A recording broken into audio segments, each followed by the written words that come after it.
చరణం వ్రజామి శరణం వాగ్వైదుషీకారణం యవ్వాని పాదాలమువనైరవలించు బ్రహ్మాండ భాండాల ప్రతతి నియతి యవ్వాని ఘనకుక్షి యహపర విద్యలకు అక్షరార్ణవమైన అమృత కలసి యవ్వాని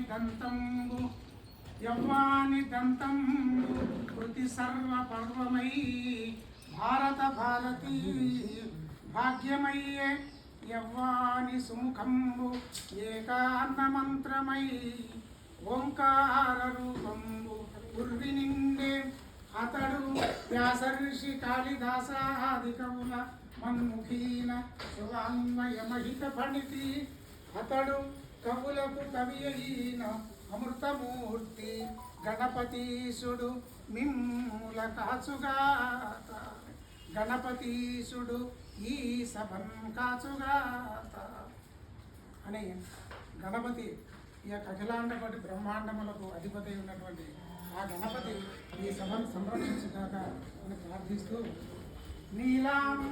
నీలాంబుజారామకేళి మరాళమై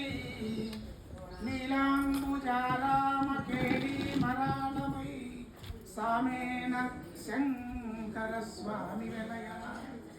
అది ఒక అందమైనటువంటి సరస్సు. ఆ సరస్సులో అది ఎటువంటి సరస్సు అంటే నీలాంబుజారామం అంటే నల్లని కనుమలతో ఒప్పాడేటువంటి ఒక సరస్సు పొలం. దానిలో నీలాంబుజారామ కేళి మరాళమై సామేన శంకర స్వామి వెలయ.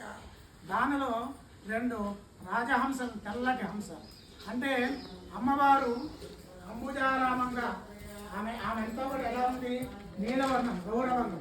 ఆ గౌరవర్ణమైన ఆ గౌరీదేవి ఆ సరస్సులోని నీలపద్మాలాగా ఉండగా దానిలో తెల్లటి రాజహంసలాగా ఉన్న పరమేశ్వరుడు వచ్చాడు. అది ఎలా ఉందంటే అర్ధనారీశ్వర తత్వంలాగా ఉన్నది.